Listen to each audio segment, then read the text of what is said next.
Christmas, Christmas అంటే క్రిస్టోమస్, Cristo అనేది Greek పదము, మాస్ అనేది అరమిక్ భాష అండి.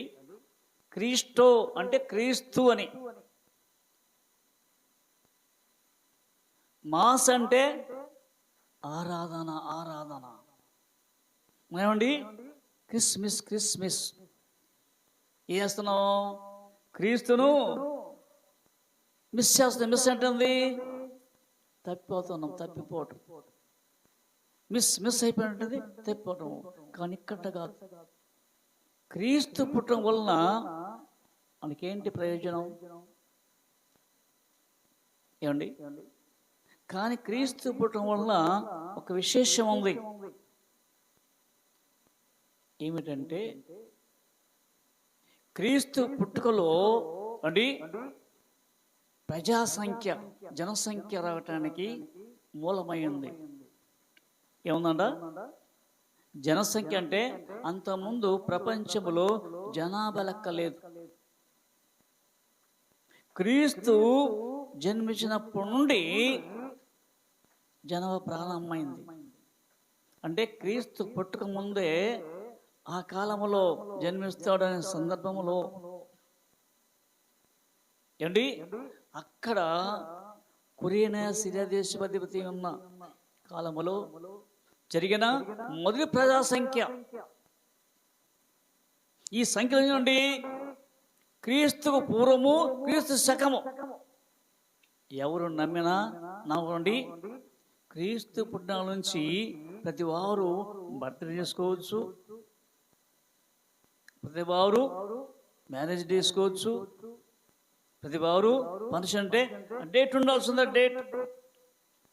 డేట్ లేకపోతే ప్రయోజనం లేదు. కాబట్టి అందుకనే యేసుక్రీస్తు జన్మించడానికి ముందుగా జనాభా లెక్క, తదుపరి యేసుక్రీస్తు అండి పుట్టినప్పటి నుంచి అండి క్రీస్తు శకము, అంతకుముందు క్రీస్తుకు పూర్వం ఏడి అంటే క్రీస్తుకు పూర్వం అంటే ఏంటంటే అంది యాడాన్ బిఫోర్ క్రీస్ట్. బీసీ అంటే బిఫోర్ క్రీస్తుకు పూర్వం, ఏడి ఆఫ్టర్ డెత్. కాబట్టి ఈ రెండు విషయంలో అందుకని యేసుక్రీస్తు అండి 20వ తారీఖున పుట్టాడా? లేఖనం ముందు ఏమన్నా చెప్పగలరా? యేసుక్రీస్తు పుట్టేటప్పుడు డిసెంబర్ 5వ తారీఖున ఉందా? ఏమండి మరి ఎట్లెక్క? మరి క్రీస్తు శకము అండి అక్కడ రోమా సామ్రాజ్యం ఏలుచున్న అండి చక్రవర్తి ఉన్నాడు అండి. ఆ చక్రవర్తి ఆజ్ఞించాడట, చూశాడు. ఏంటి యేసు పుట్టాడా? లేఖనం చూస్తే ఆయనకు అర్థమైందంట. ఏం అర్థమైంది? చూడొకసారి లూకాసు వార్త 2వ అధ్యాయము 21 వచనం. లూకాసు వార్త 2:21. ఆ శిశువునకు సున్నతి చేయవలసిన 8వ దినమున వచ్చినప్పుడు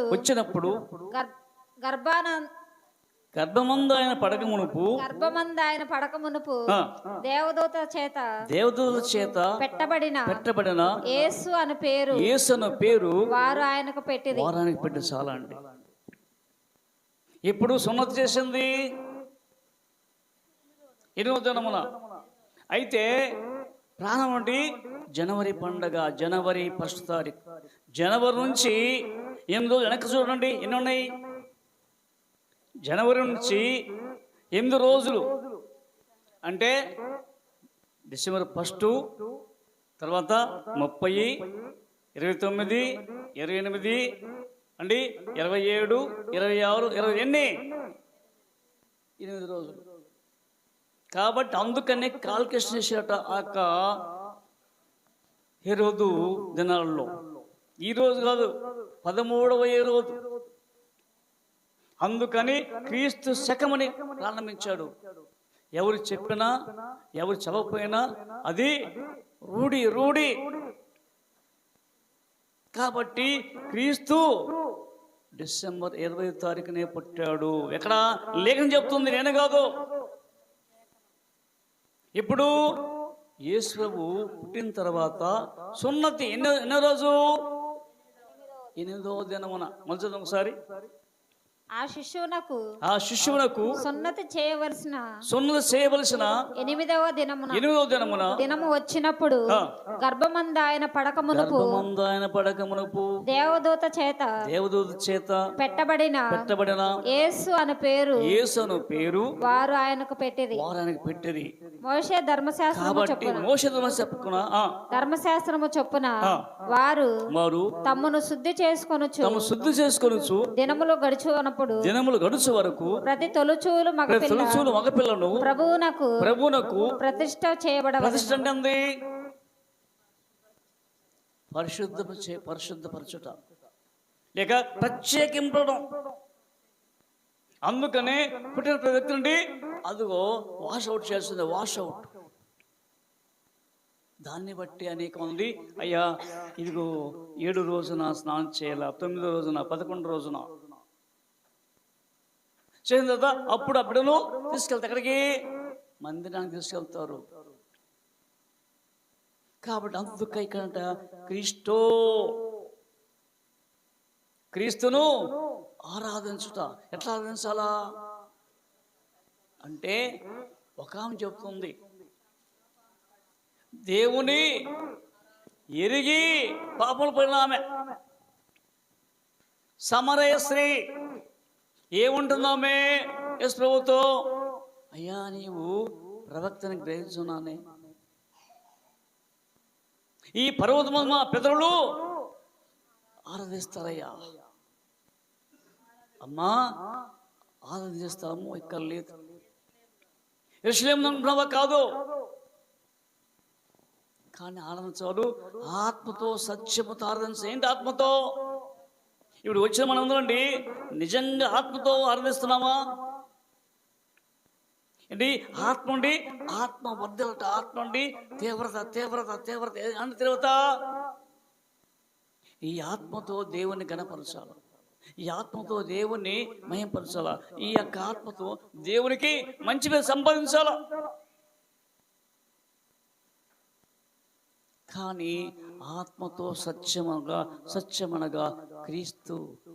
ఆత్మ కూడా క్రీస్తే. మరి ఎట్లా ఆరాధిస్తున్నాం?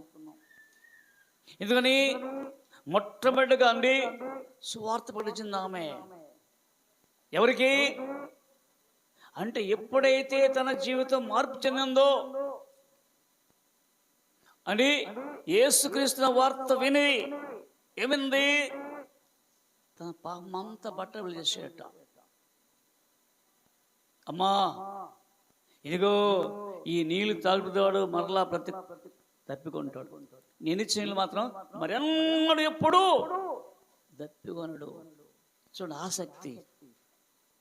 ఆమె అనుకుంది, నేను ఇంత దూరం రాకుండా ఈ స్థలానికి వచ్చి అండి నీళ్ళు తీసుకెళ్లకుండా ఆ జీవజలాలు కావాలయ్యా. అమ్మా జీవజలాలు ఊరికి రావు, ఇస్తాను కానీ అయితే నువ్వు ఒక్కదానికి కుదరదు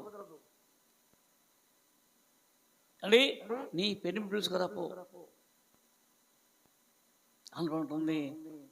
అవంటుంది, అయ్యా ప్రభువా నాకు పెనిమిటి లేదయ్యా. నువ్వు పెనిమిటి లేదని చెప్పింది వాస్తవమే, కానీ నీకు 5 పెనిమిట్లున్నారు. ఇప్పుడున్నవాడు అంటే చూడండి రహస్య పాపాలు ఎప్పుడైతే చెప్పాడో తన పాపమును విడిచిపెట్టింది,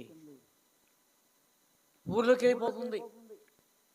ఏమన్నా చూడండి ఒకసారి యోహాను సువార్త 4వ అధ్యాయం 29వ వచనం.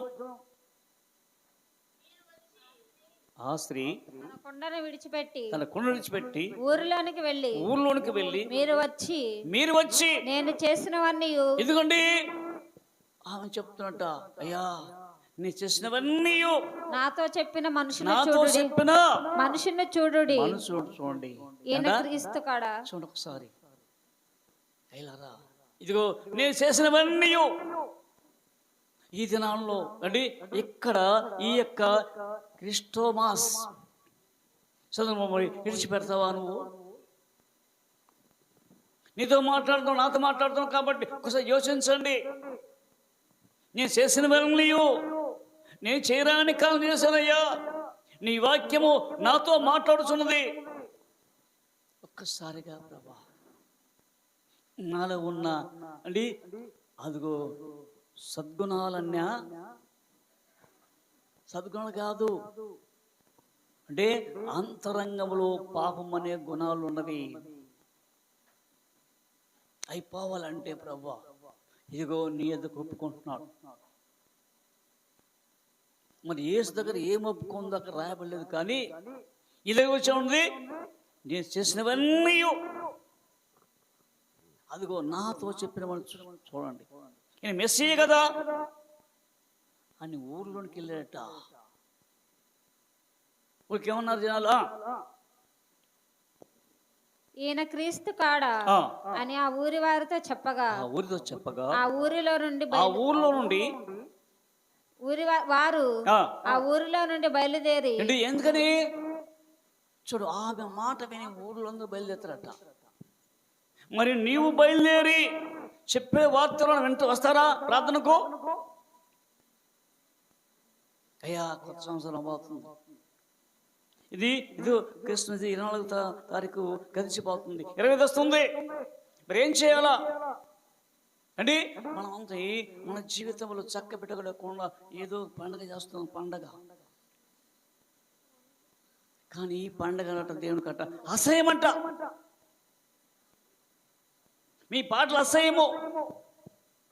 ఎందుకని? ఇదేంటయ్యా క్రిస్మస్ పాటలు పాడుతుంటే అసహ్యమా? వాయిద్యాలతో సంబరాలతో ఏంటి ఎంతకో మేము పాటలు నేర్చుకున్నాం బాగా. మరి మా మాటలన్నీ వినవా నువ్వు? ఏమండి చూడొకసారి ఆమోస్ అంటున్నాడు 8:10. ఆమోస్ గ్రంథం 8:10 చూడొకసారి. మీ పండుగ దినములను దుఃఖ దినములు గాను. ఎందుకని? అదంటే నువ్వు సంతోషంగా పండుగ చేసుకుంటే ఎందుకు ఏడ్పు, ఎందుకు మనోవేదన, ఎందుకు చింత? ఏమండి మీ పండుగ దినాలట మీకండి దుఃఖం. ఎందుకు దుఃఖములు? ఎందుకంటే మీ పండుగ దినాలంటే మీకు ఇష్టం చేస్తున్నారు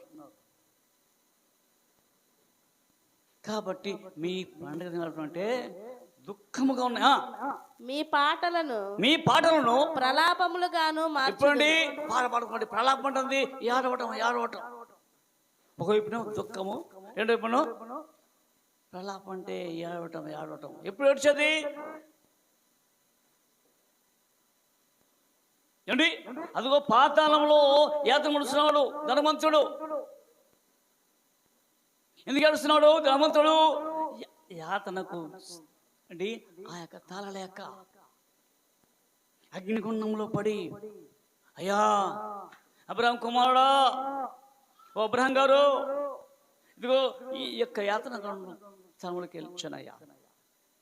ఇదిగో నీ కుటుంబపరిచి ఉన్నాడే, ఆ లాజరు ఒక్కసారి నా ఎదుగు పంపు, అతని చిరికిన వేళ్ళు నీళ్లు నాకు కావాలి.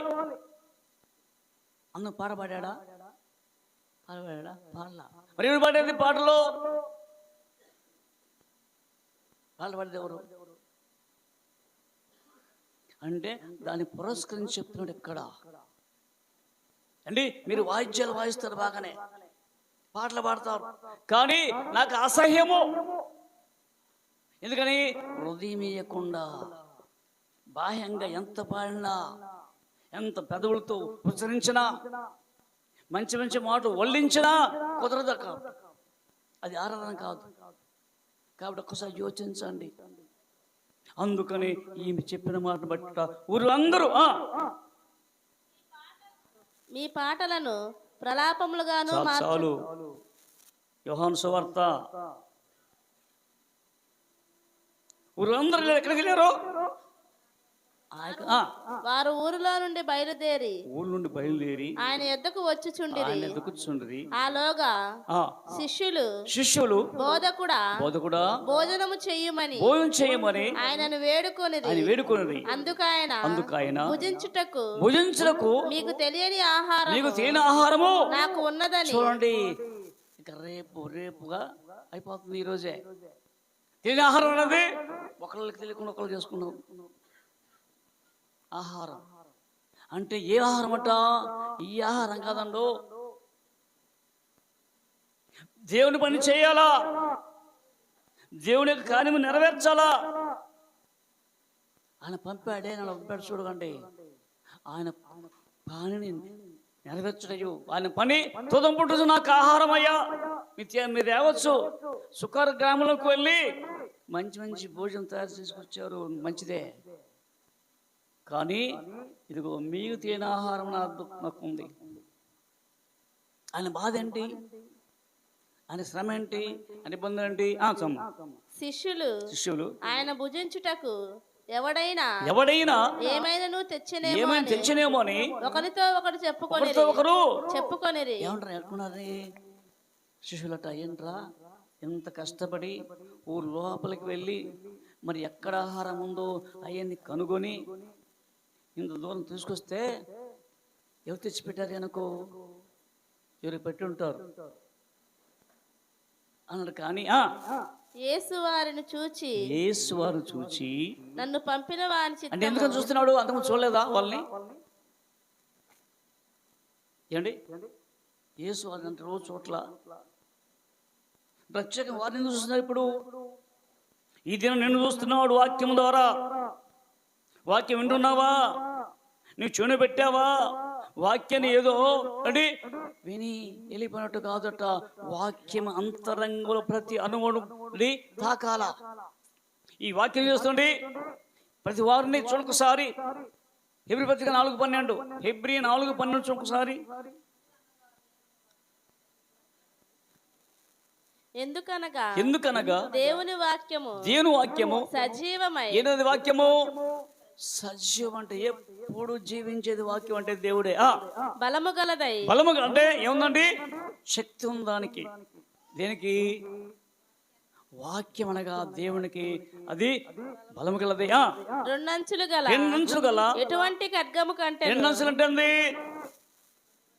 ఒక అంశం ఉంది, ఒక అంశం ఉంది.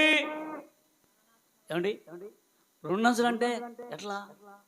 మన భాషలో ఏమిటంటే ఏమండి, పేసుకబ్బా కత్తి, రెండు పక్కల పాదం. అది కాదు, పాద నిబంధన కొత్త నిబంధన. ఇది ప్రార్థన చెప్తుంది వాక్యం. అంటే ధర్మశాస్త్రం ఏం చూపిస్తుంది? ధర్మశాస్త్రం ఏం చూపిస్తుంది? పాపాన్ని చూపిస్తుంది. కొత్త నిబంధన పాహాన్ని పరిగణించడం అంటే తీసివేస్తూ ఉంటా. ఇది రెండు అంచుల ఖడ్గము. అక్కడ చేస్తుంది రెండంచులు గల ఎటువంటి ఖడ్గము కంటే వాడిగా నుండి ప్రాణాత్మ అంటే నీ లోపల ఉంది ఆత్మ. ప్రాణము ఆత్మ అంటే నీ యొక్క అంటే జీవమనగా రక్తము. నీ రక్తము ఆత్మని లోనకు విభజించంటే లోన దూరుతుంది. ప్రాణాత్మలను కీళ్ళు మూలుగను. ఇదిగో మన యొక్క కీళ్ళు ఎన్ని ఉన్నాయి? ఎన్ని జతలు కీళ్ళు ఉన్నాయి మనకు తెలియదు. కీళ్ళు ఉన్న తెలుసా? తెలియదు. మనకేం తెలుసు? ఎన్ని పూస అంటే ఎన్ని నాడులు ఉన్నవి, ఎన్ని జతలు ఉన్నవి, అవి మనకెందుకు? మనకు తెలియదు. కానీ ఈ యొక్క కీళ్ళు ఉన్నవే. ఇప్పుడు నీ యొక్క చెయ్యి అనుకోండి, ఈ చెయ్యి ఏమంటారు? ఈ చెయ్యి ఏమంటారు? మరదబంది కీళ్ళు. అట్టేటు వస్తుంది వంది. బొంగరపు కీలు అంటే ఏంది? బొంగరపు కీలు.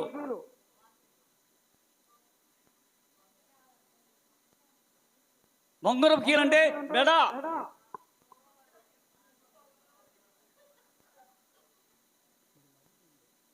ఆలోచన చేయండి. కాబట్టి కీళ్ళను మూల ఎక్కడ ఉంది? లోపల అండి. అదిగో ముడుసు అంటాం మనము. అంటే ఆ ములుగు లేకపోతుందండి. ములుగు ఎట్లా తయారవుద్ది? ఆ ములుగంటి రక్తము. పిల్లలకి పాలిచ్చేది ఎట్లా? ఏంటిదే పాలు? రక్తము. తల్లి రక్తము పంచుకుంటుంది. అది క్రీస్తు రక్తం ఎప్పుడన్నా నీలో ఉందా? ప్రవహించిందా? కాబట్టి అందుకని అలా లేకపోతే నువ్వు ఎంత బాగున్నా నీ పాటలు ప్రలాపము. కాబట్టి ఈ ఊరి వారందరట ఆ మాటను బట్టి వెళ్ళారట. ఎక్కడికెళ్ళారు? యేసు వారిని చూచి నన్ను పంపిన వారి చిత్తం నెరవేర్చుటయు 42 వచ్చిన నేను చేసినవన్నీ నాతో చెప్పనండి. సాక్ష్యం ఇచ్చిన స్త్రీ యొక్క మాటను బట్టి. ఎవరంట? వానికి వెళ్ళిపోయింది. సాక్ష్యం చెప్తున్నట్టు ఎవరండి? నేను చేసినవన్నీ నాతో చెప్పిన వాడిని వచ్చి సాక్ష్యం అంట. ఆ సాక్ష్యం అంటే చాలా అద్భుతమైన సాక్ష్యం. సాక్షి చెప్పి మళ్ళీ పోవడం కాదు, సాక్షిగా నిలబడాలా. సాక్ష్యాన్ని సదాకాలం ఉండాలి. కానీ ఇది సాక్షి చెప్పి రేపు మళ్ళీ పాపం చేస్తే అది కాదు సాక్ష్యం. ఆ బిడ్డ సాక్షిని బట్టట ఊరి వారందరూ స్త్రీ యొక్క మాటను బట్టి ఆ ఊరిలోని సమరయులలో అనేకులు అంటే చూడండి. అంటే ఊరు మొత్తం కలిసి ఎవరండి? ఒక్క స్త్రీ. మనం ఎంతమంది గెలుస్తున్నావు? ప్రాంగణమ్మని గెలుస్తున్నావా? మనం వస్తేనే కదా ప్రార్థన కలించేది. మనం ముందు వస్తేనే కదా అమ్మ రండి. అది ఏ కారానికి వెళ్తున్నా మనుషులకి వెళ్తే ఊరుకుంటారా? కానీ ఎంతసేపు ఫంక్షన్లు వెళ్ళాలా? ముందెళ్ళాలా. ఎందుకని? ఆడ లాభం వస్తుంది, ఆడ పేరు రావాలా, ఆడ ఘనత రావాలా. ఇక్కడేముంది? కాబట్టి ఆస్తి యొక్క మాటను బట్టట ఊరి వారందరూ అనేకులు ఆయన యందు విశ్వాసం ఉంచిరి. ఎవరండి? అమ్మో, ఊరి వారందరట ఆయన నమ్మారట. ఆ సమరయులు ఆయన యొద్దకు వచ్చి తమ యొద్ద ఉండుమని ఆయనను వేడుకొనిరి. కనుక ఆయన అక్కడ 2 దినములుండెను. ఆయన మాటలు వినినందున ఇంకను అనేకులు నమ్మి ఆ స్త్రీని చూచి ఇక మీదట నీవు చెప్పిన మాటను బట్టి కాక. ఆమె చెప్పింది తన పాప జీవితం చెప్పుకుంది. అమ్మా ఇక చూసాడు నీతి చూసినది నీ మాటను బట్టి కాదు, మా మట్టుకు మేము విని. ఎవరి మట్టుకంట? ఈమె అక్కడ ఉంది. నువ్వు మాటను బట్టి కాదమ్మా, నువ్వు సాక్ష్యం బట్టి కాదు. నువ్వు సాక్ష్యం ఇచ్చావు, మంచిదే, వెళ్ళాము. కానీ అది మా మట్టుకు మేము. ఈయన నిజముగా లోకరక్షకుడు. ఎవరండి? లోకరక్షకుడట. ఎవరండి? లోకాన్ని పరిపాలించే రాజు, రక్షించేవాడయ్యా. ఆ రాజు మరి ఆహ్వానిస్తావా? ఇదే నానా అంటే ఆలోచిస్తావా? అయ్యా ప్రభా రాయ్యా, మా పాపం కొరకు నువ్వు వచ్చావయ్యా ఈ లోకానికి. నీ పరమ వైభవం వదులుకొని నీవు రిక్తుగా చేసుకొని నా కొరకు ప్రభా ఇదిగో తండ్రి దీనుడుగా పని మనిషిగా వచ్చి నా పట్ల చూపిన ప్రేమకై వందనాలు చేస్తున్నాడయ్యా. అండి నీవు శిలువను పొందినంతగా విధేయత చూపాడు అంటే మనం ఏం నేర్చుకోండి? విధేయత నేర్చుకో, ఒబిడియంట్. కాబట్టి ఒక్కసారి యోచించండి. క్రిస్మస్ అంటేనే ఎంతో సంతోషం, ఆనందం అండి. ఆ యొక్క రోజున మనండి లోపలన్నీ బయటేసి క్లీన్ చేస్తాం, పైకి బయట పడేస్తాం. మరి నీలో ఉన్న పైకి బయట పడేస్తావా? ఎన్ని బయటపడతా ప్రతి వాళ్ళండి చేసే పని ఏమండి ఏముందో మొత్తం ఊడ్చేసి పైన తులిపేసి, మరి నీలో ఉన్నాయి తీసుకుంటావా, ఊడ్చుతావా అండి? సీక్రెట్గా ఊడ్చి అరిపెడతావు, బయట పడేస్తావే. అట్లాగనే నీ జీవితంలో ఏమేమి ఉన్నాయో అవన్నీ ఆయన దగ్గర పెట్టి, అయ్యా కడుగు ప్రభువా, నేను చేసినవన్నీ నాకు తెలుసు ప్రభువా అని ఆయన్ను అడుగుతావా? ఎప్పుడైతే ఈయనడి లోకరక్షకుడు, మరి ఎందుకు వచ్చాడు ఇంకా లోకాన్ని రక్షించేవాడు? ఎవరికండి? ఇప్పుడు అక్కడ చెప్తాడు లోక సువార్త 2:9 చూడండి ఒకసారి, ముగిద్దాం. లోక సువార్త 2వ అధ్యాయం 9-10 వచనాలు. దావీదు పట్టణమందు నేడు రక్షకుడు మీ కొరకు పుట్టినాడు. మీ కొరకు ఈయనే ప్రభువైన క్రీస్తు. దానికి ఇదే మీ కానవాలు, ఒక శిశువు పొత్తిగుడ్డలు. ఎవరికి అండి రక్షకుడు? ఎవరు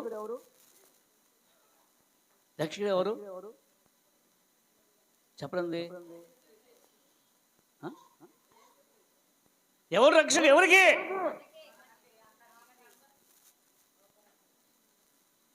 పదేశం ఏముంది? పదేశంలో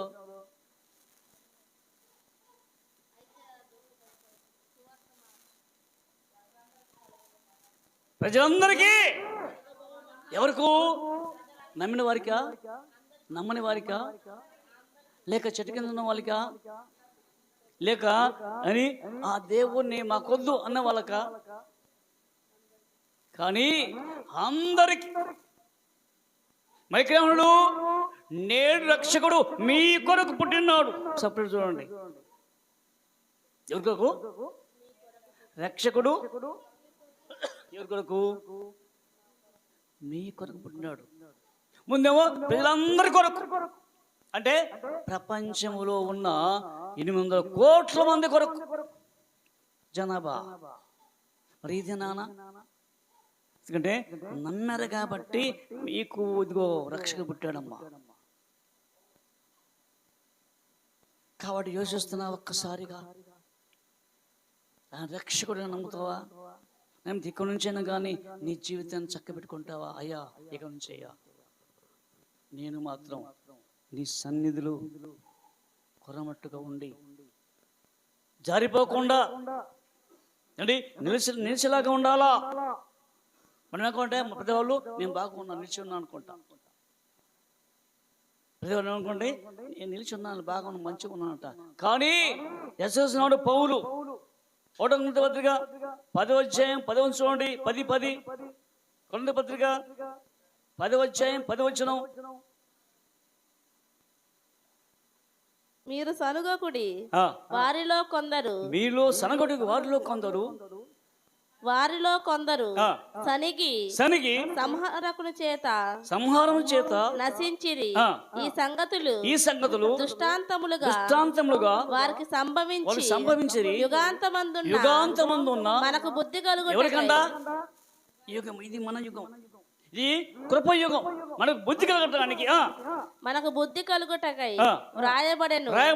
తాను నిలుచున్నానని తలంచుకొనువాడు పడకుండునట్లు. నిలబడ్డానయ్యా అంటే ఇప్పుడే తాను నిలబడుకున్నాండి. తలంచుకున్నట నిలబడాలన్నది చాలా మంది నిలబడ్డారా వాడు అంట, కానీ ఒట్టిదే. అంటే నిలబడుతున్నాను అనుకున్నాడు కానీ తను పడకుండా సాధారణముగా మనుషులకు కలుగు శోధన తాను నిలుచున్నానని తలంచుకొనువాడు పడకుండునట్లు జాగ్రత్తగా. ఎందుకని అంటే విశ్వాసట జాగ్రత్తగా ఉండాలట. విశ్వాసం బహు జాగ్రత్తగా ఉండాలట, పడిపోకుండా. దావీదు బాగానే ఉన్నాడు అంటే నిల్చొని అనుకున్నాడు, కానీ ఒక్క క్షణంలో ఏమైపోయాడు? కన్ను అంట. అంటే ఈ ముఖద్వారం అంటే ఉంది, ఈ ముఖం అంటే కన్నులో ఉంది. ముఖం ఏంటది? కన్ను. ఈ కన్ను ఎప్పుడు చూసిందో ఆ ముఖద్వారం. గోలిపెట్లా. చూడండి ఒకసారి. అందుకని అంటే నీవు పడిపోకుండా చూసుకో. దావీదు పడిపోయాడు. దావీదు పడిపోయి ఏంటి ఆ యొక్క బత్షెబాను పాపం చేసి, పాపం కచ్చిపుచ్చుకోవాలంటే అండి ఆ పాపాన్ని కప్పిపుచ్చుకోవాలంటే అర్థమండి, అదిగో భర్తను పంపించాడు. భర్త ఎలా యుద్ధంలో చంపించాడు. చూడండి ఏం చేశాడు. చిన్న పాపానికి పాపం ఫలితమేమో అదిగో ఐ బికమ్ ప్రెగ్నెంట్. ఎప్పుడే వార్తల్లో పిలిపించే యుద్ధంలో ఉన్న ఉరియాన్ని పిలిపించాడు. ఇలయ్య ఈరోజు వెళ్ళి నీ భార్య సుఖంగా ఉండు, మంచి పలహారాలు భోజనం పంపించాడు. కానీ యుద్ధంలో అంటే మందసం ఉంది, యుద్ధంలో అనేక పోరాడుతాడు. నేను వెళ్ళి నా భార్యతో పరుణడిది సమయమా? చూడండి గద్దించాడట. ఎవరిని? రాజుగారిని. రాజుగారిని సామాన్యమా? ఇక్కడండి యథార్థంగా మాట్లాడుతున్నాడు. మరి మనకు అట్లుందా? మనం అంటే చూస్తూనే పడుతుంది, కుదరదు. ఏమండి అమ్మ 11 గంటలకు రమ్మంటే 8 గంటలకు వచ్చారు, ఇంకా పెట్టలేదు.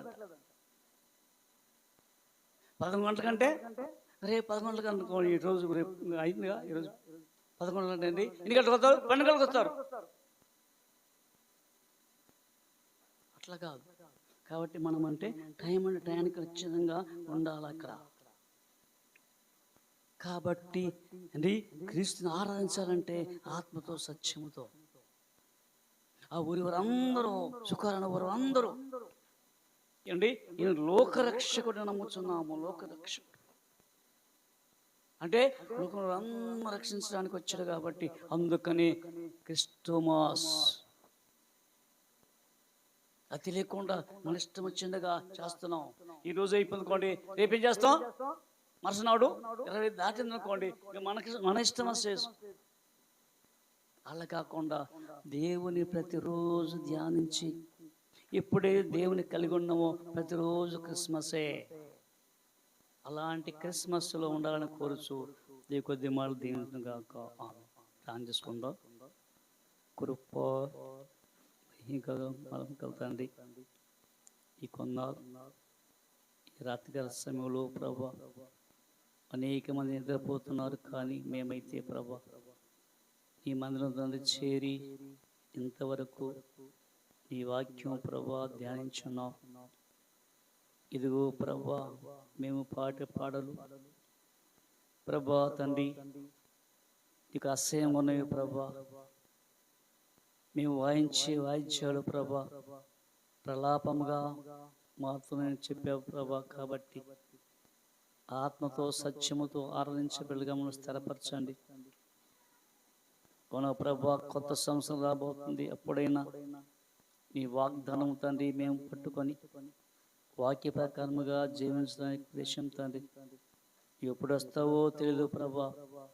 జనం చూస్తున్న ప్రభా అక్కడక్కడ భూకంపములు, కరువులు, రాజ్యం భూకంపాలు, ఒకరి మీద ఒకరు పసుకట్లేదు ప్రభా. ఒక ఇంటిలోని ఒకరికి పసుకట్లేదు. వెన్యూ ప్రభా వేదన ప్రారంభం కాబట్టి ఒకసారిగా తండ్రి మేము గమనించి ఆ జీవితం చక్కబెట్టుకొని ప్రభా ఎవరి మట్టుకు వారు ప్రభా ఈ యొక్క వాక్య ప్రకారముగా జీవించడానికి గురిచే ప్రభా అనుకున్నారు. మరల మా గృహాలు వెలుచు నడిపించండి. ఈరోజు జరుగుతున్న తండ్రి మధ్యాహ్న వేళలో జరుగుతున్న తండ్రి ఆరాధనలో మీరుండండి. ప్రతి వారిని ఈ చిత్తంలో తోడుకొని వచ్చి ఈ వాక్యం విని తన యొక్క ప్రవర్తన దిద్దుకోవటానికి సాయం తెచ్చేయమని ప్రతి ఒక్కరిని దీవించి నడిపించి సాయం తెచ్చేసి మహిమా ఘనత పొందమని యేసు క్రీస్తు నామమున ప్రార్థిస్తున్నాం తండ్రి, ఆమేన్. తండ్రి యొక్కయు కుమారుని యొక్కయు పరిశుద్ధాత్మ యొక్క సహవాసం కూడి వచ్చినందరూ ఆయన కృప నిత్యం ఇప్పుడు ఎల్లప్పుడూ సదాకాలము తోడుగాక.